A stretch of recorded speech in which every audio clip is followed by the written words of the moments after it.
as most of us know, American businesses have been very hit or miss. They either do great or they don't. But regardless, the goal is money. Much like any business in the world, the goal is money. The difference is America has been notorious for making that money regardless of how ethical the behind the scenes processes may or may not have been. And we've tried to take our companies to other countries. And the countries are like, nah. One good example of this is the bread that America tried to, maybe spread to other countries. Europe's like, nah, we actually are banning a lot of the ingredients you guys are using in your bread in our country. We're not having that. There's been other instances of this. I mean, we tried to implement our Walmarts in Germany, and I'm pretty sure you guys have seen my reaction on that. If you guys haven't, then, I mean, it's somewhere on my YouTube channel. There's like thousands of videos. You'll find it eventually. But yeah, I mean, it's just, it didn't work. Everybody in Germany was like, I don't know who came up with this business model, but this is not it. The fake customer greeting at the front door is making me uncomfortable. Anyways, we're going to go ahead and dive straight into this thing and see exactly what we're working with. Subscribe if you can. We know that Canadians were shocked to hear that Target is pulling out of Canada. Many of you said, but your shelves have been so empty that I thought you'd closed down months ago. Welcome to Watch Mojo. And today we're counting down our picks for the top 10 successful American businesses that failed overseas. The House of Barbie was consciously designed to make its namesake a hit with children and adults. Barbie in Chinese China. women have no nostalgic history with Barbie, True. and most still don't recognize her. For this list, we'll be looking at major U.S.-based companies that have tried and spectacularly failed to find success in certain other countries. Now, see, one of those companies can't be Apple because everybody loves Apple, bro. There's no way that Apple failed in any country. We're using the term overseas a bit loosely since the actual definition of the word states that the country or countries involved don't necessarily have to be across a body of water, though they usually are. But they do have to be foreign, as in not American. True. Have you ever been to a major U.S. retailer overseas? Tell us all about it. Oh, actually, I'm in Korea right now, and McDonald's is actually doing really good. So there's a lot of McDonald's all over the place in Korea, and their menu is delicious. Some of their items are questionable, though. Very questionable. I've seen like the strangest little mix of stuff, so it could be hit or miss, but it's good. And then I've also seen KFC's out here, which I definitely need to do a little review because KFC in the States is one thing, but KFC in Korea, I will say this, Koreans are amazing at making fried chicken. Amazing. In the comments.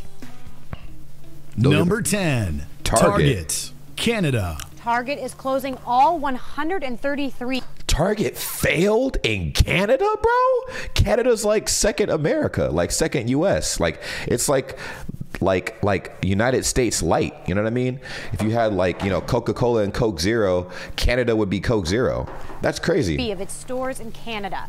But the news doesn't come as a surprise to analysts and customers that have been tracking the company's expansion. In 2011, it was announced that U.S. retailer Target was entering the Canadian market in an unusual way by acquiring the leases of 220 Zellers stores. They effectively converted most of them to Target locations by 2013. I wonder what, he's about to explain what business practice probably caused it to fail. I mean, at least I hope so, but... Saddened by the loss of a classic Canadian brand, shoppers were excited to see how Target would compare to both the old Zellers and current Walmart offerings. Okay. But it only took 2 years for the brand to tank in a spectacular fashion. Stores were poorly stocked, and Canadians were turned off when they noticed that prices fluctuated from what they were used to.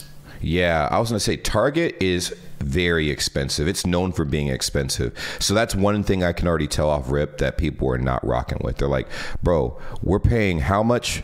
For how much? That doesn't make any sense. Seeing at Target's U.S. stores. A combination of supply chain issues, technology difficulties, and a simple lack of understanding of the Canadian market proved the U.S. chain's shot in Canada was far from the bullseye. Yeah. They built stores everywhere, and they took existing stores and they made them into. This was one. We'll look back and we'll look at. This is the biggest blunder in the history of retail. I don't know. The Germany one was pretty bad. Number 9. Walmart. Yes, bro. We just talked about this, bruh. Walmart in Germany, it failed miserably. And everybody was very, very shocked because there's Walmarts everywhere in America, man. Walmarts everywhere. If you go to any small town, any major city, you will always see a gigantic Walmart. you know, in the middle of said location. Because I mean, I did a whole like report on this in high school.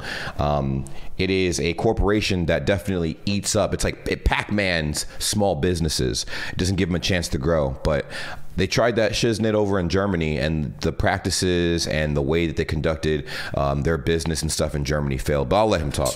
Germany. Can a company help you live a better life? We're working on it every day.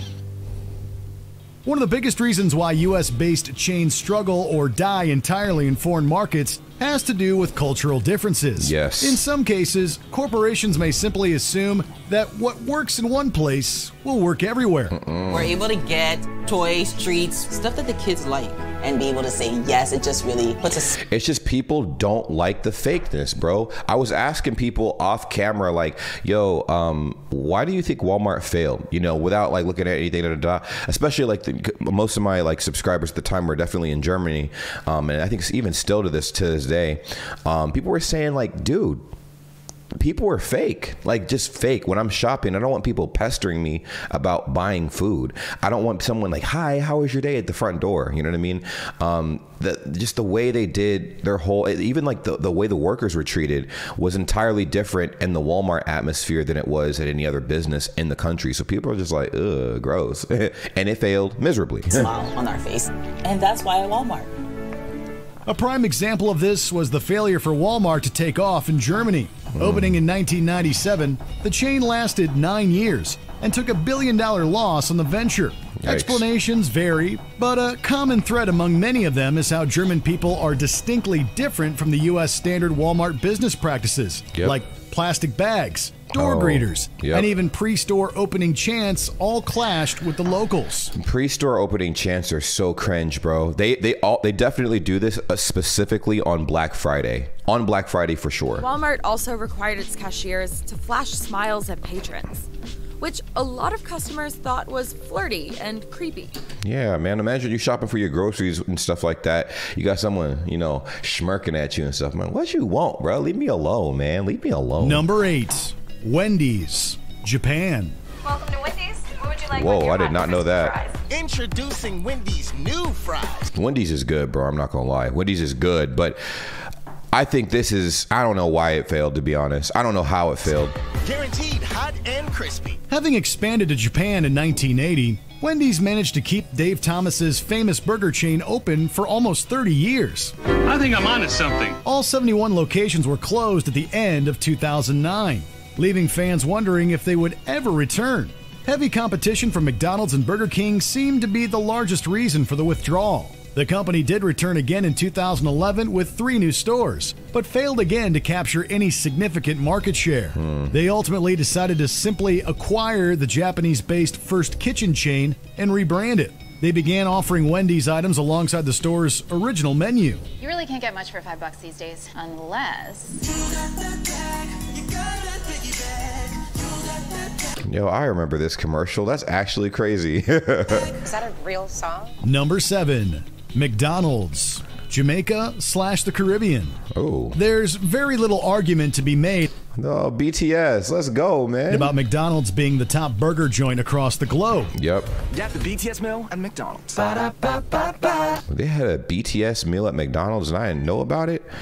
That's actually crazy. As previously mentioned, the Golden Arches have been a solid competitor to many over the years. Yet even Ray Kroc would have had difficulty keeping the franchise afloat out in the Caribbean. The Jamaican chain lasted 10 years and ceased operations in 2005. Wow. You can get it if you really want. Get it if you really want. Several major barricades prevented the brand from really taking off. The high cost of launching and maintaining a franchise limited how many locations would open. Combine that with supply chain issues, a bad economy. Yeah, I was going to really highlight the bad economy out there, bro. I don't think they were destined to even make that much money out there. No offense, but, you know, nah. And a misunderstanding around the locals' approach to cuisine all contributed to the burger giant's failure. Locations in Barbados and Trinidad and Tobago also suffered the same fate. Still my fries, my fries, still my fries. She's like, why is he singing to me? What the freak is happening right now? Go on, steal my fries. Number 6. eBay. eBay. Oh, I could tell you right now why I didn't work in China. China wants everything in their country to be 1,000% driven by them, you know? Almost the same way that America wants, quote unquote, depending on the politician running the country, Trump, wants it to be like, you know, all the products and everything that are in the country to be from the country. That's what China's motto is. That's what America tried to make their motto for a little bit. Y'all remember that? Anyways. China. Sell it on eBay, make someone's day. Buy a thing, sell a thing is what you should do. Yeah, China has like their people on its own internet, you know, its own internet servers, so it's not connected to the rest of the world. Like, it's actually crazy. I'm not even sure if they're allowed to use VPNs over there and stuff, because the government is like on their axis, bro. Boomerang, the love comes back to you. This may be the first entry regarding China, but it certainly won't be the last. Another difficult market to crack, eBay never stood a chance against Taobao, a subsidiary of Alibaba. Literally means searching for treasures in Chinese. That's cool. It's China's biggest online shopping destination, with more than 2 billion listings of products and services. Also, that as well. They have better services out there too.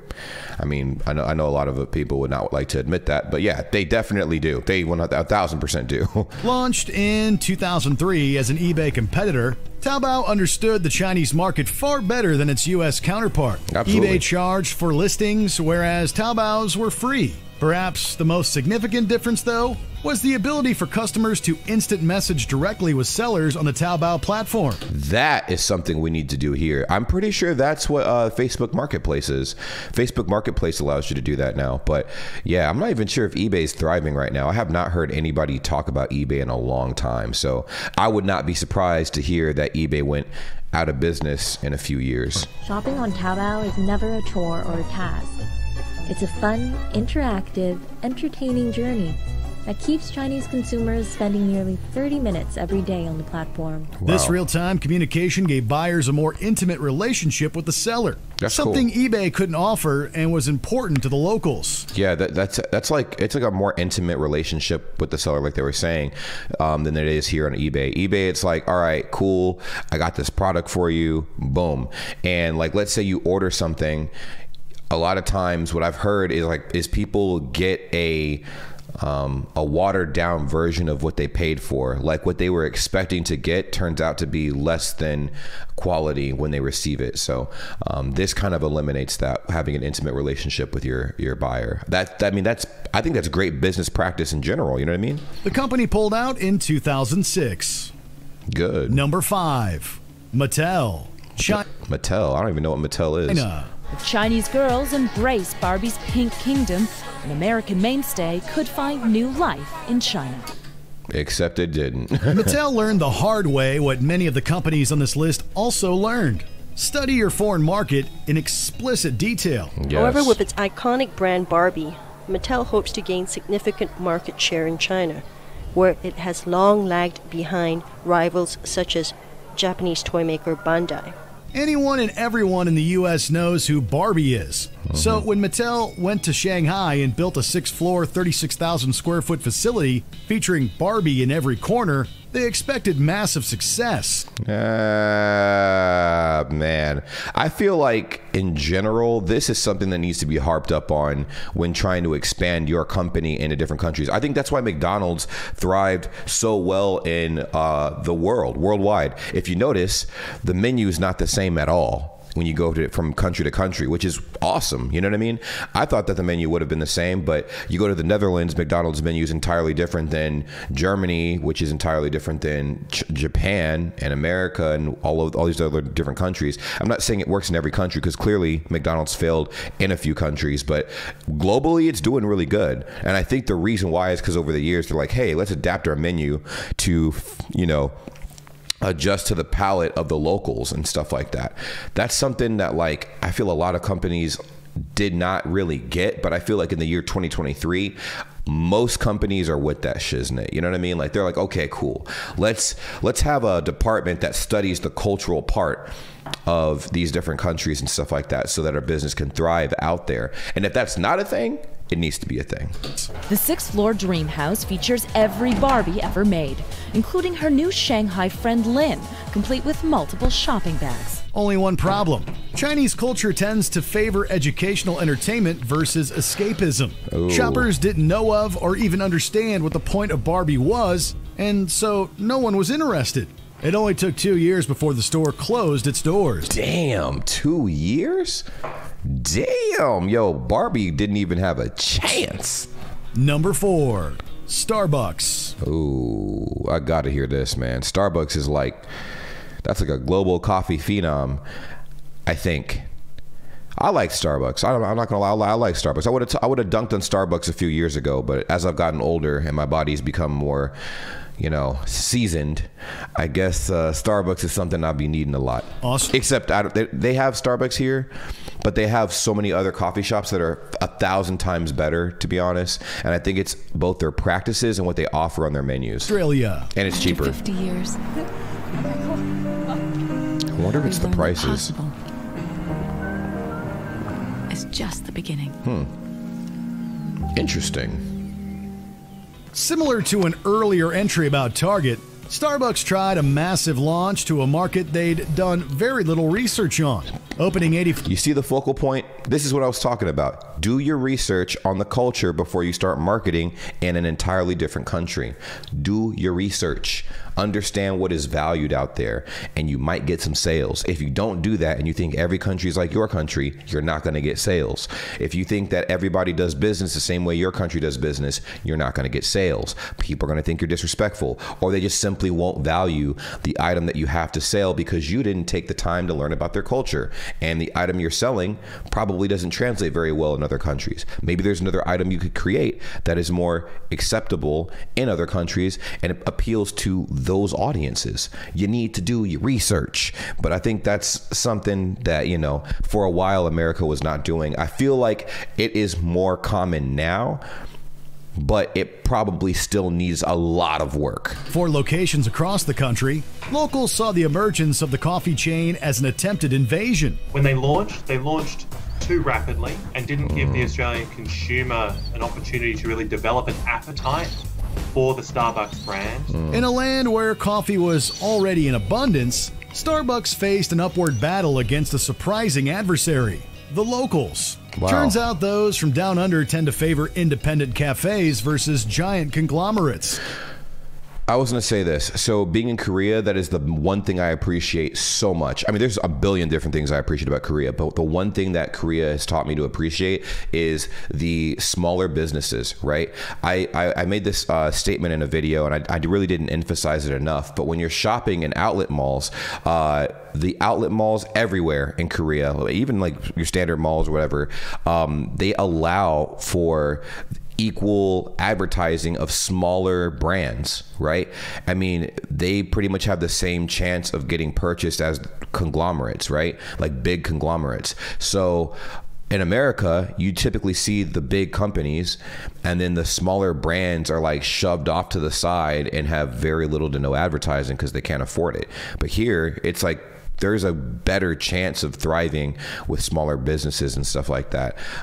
There are smaller brands at least. So I like that, man. And so I could see how this is a thing with coffee shops. That's the thing with coffee shops out here. Bro, there are so many different types of coffee shops in Korea. It's insane. And I love it. It's like, bro, it's a new experience everywhere you go. And it's beautiful, bro. It's beautiful. In a region that loves the uniqueness of individual coffee houses, the Seattle-based company stood out for all the wrong reasons. It just was the complete wrong market for what the Australian was used to. Like Starbucks, I don't think is failing out here at all. Maybe it's not. Maybe it is. Maybe it's not. I don't see a whole lot of Starbucks out here, to be honest. I think it's mainly to cater to like the American market and whatever. But yeah, like mostly it's a wide variety of different types of coffee shops, and I love that, bro. Like I didn't realize there could be so many different types of coffee shops in the first place. I mean, I would see an occasional one or two like off-brand coffee shops like occasionally in where I was living in America, but overseas, bro, there are so many, bro. Like I'll walk to work and I'll see 6, 7, maybe 8 different coffee shops at least while I'm walking, bro. It's crazy. Struggling to find their niche, they sold whatever they had left to 7-Eleven's owners, who now sell their brand in convenience stores. Number 3. Best Buy, Ooh. the United Kingdom. Best Buy didn't work in the UK? Dang. Based on isn't the UK like the OG America? Everything you've heard on this list so far, we'll give you one guess why Best Buy failed in the UK. Yep, you got it. Culture. People had no clue what was Best Buy here, so why would you go to a big store that just opened when you can go to your Currys or PC World you've true. been going for years? They had hoped to open upwards of 200 stores after acquiring a 50% stake in Carphone Warehouse, a UK wireless carrier. They never even made it past 11 stores, failing to understand how Europeans approach purchasing of electronics. Best Buy assumed they were just like folks back home. Bro, once again, the common focal point for all of these failures is the severe lack of research, bro. It's like they rush so fast to fucking build these businesses in foreign countries. They don't do any research on how the foreign country works, and they expect their business to boom. Like we as like Americans, right? Myself and my whole country need some work, bro. Damn. Not so much. People across the pond tend to either buy online or through smaller retailers. People in the UK, they're much more likely to research online and buy online. That actually the role of the store is quite insignificant. Combine that with poor timing of their launch and a lack of advertising, Best Buy never stood a chance. Best Buy closed its 11 big box stores in the UK in 2012, just 2 years after initially entering the country. A very brief attempt. Number 2, Uber. Ooh, this one failed hard. I know this one failed hard. Bro, Uber's too expensive. Uber is too expensive. I remember when it first came out, it was a convenience because I no longer had to take taxis when I was living in Chicago. That was great. I mean, I could take the public transportation and all the good stuff, but like sometimes taxis were like, you know, real convenient, can get you from point A to point B when, let's say the public transportation systems were not available. Like in Chicago, it's between like 11 p.m. and 6 a.m. that the trains and buses do not run. There's probably one train that does run 24/7 because it goes to and from O'Hare Airport. But aside from that, everything else is closed after 11 p.m. However, taxis are 24/7. They were charging out the wazoo, all right? They were charging an arm, a leg, and a goat sacrifice to use the taxi services. So when Uber came out, it was a cheaper alternative. However, over the years, it's about the same, if not more expensive, to take an Uber than it is to take a taxi. So, yeah. China. All you have to do to find it is get out. Here. eBay. Much like the other entries on this list that tried to get into China, Uber failed to crack the safe of their Great Firewall. 2016 saw them raise the white flag when they were absorbed by their biggest competitor, Didi. 在滴滴，我们对司机进行3证验证及背景审查，身份真实可靠。 Damn. Uber's failure was not for a lack of trying. The company invested heavily in the use of Chinese infrastructure to meet the demands of the market. But from unethical drivers, lacking relationships with taxi companies, and regulatory difficulties, Uber failed to gain any traction. Had they tried to partner with the right company, even their competitor, they may have had a chance. Instead, if you need a ride in China, you're best off to try Didi. Uber was behind from day one.